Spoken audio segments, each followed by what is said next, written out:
So thank you for joining me. So we have already had a video where we took all of the non-canonized books that were referenced in canonized scripture. We already had a video where I shared all of those, where I shared every non-canonized book that was mentioned in the canonized scriptures. Now, since we just did the book of Jasher not that long ago, remember that in Joshua 10:13 it says, "Is not this written in the book of Jasher?" And then in 2 Samuel 1:18 it says, "Behold, it is written in the book of Jasher." So we do have canonized scripture that references non-canonized books. So what I want to do, since I've been going through this book, is today we're going to talk about the War Scroll and the book of Genesis, not that Genesis, a different book of Genesis, okay? So we just did that video sort of as a refresher where I had the capital letters and I asked you what words those could be, because when the Bible was written, there was no punctuation, only capital letters and no vowels.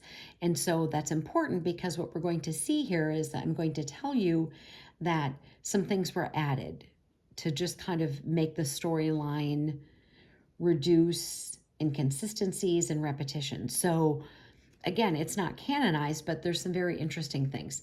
So the War Scroll, I'm going to see if I can obtain a copy of that somewhere, because this to me is very interesting. It says it was found in 1955 in Cave 1 in Qumran. Then they found some sections in Cave 4, and there were 19 columns. And the columns were badly mutilated, but they were deciphered and published by the Hebrew University in Jerusalem. And they suspect it was written sometime after the mid-1st century BCE to the beginning of the 1st century.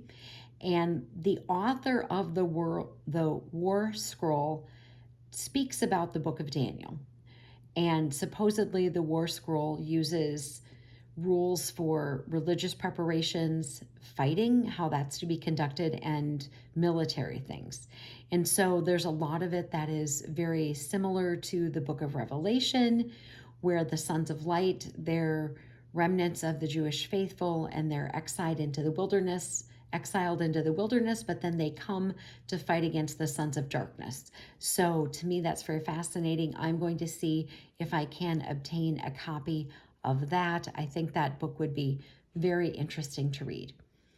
Then we have the book of Genesis. So this book of Genesis was adapted from some Canaanite and Mesopotamian traditions. But they know that some things were added to the book of Genesis. They absolutely know that. So we don't know who the authors are, but there is more than one, and it seems to be 3 different people. We don't have their names, but they sort of have initials. So, and they do think that there was possibly a woman who could have been a writer, or one of them was influenced by a woman. They just don't know. And so these 3 stories are sort of interwoven, and this book of Genesis uses these stories by these 3 different people and kind of ties them all together.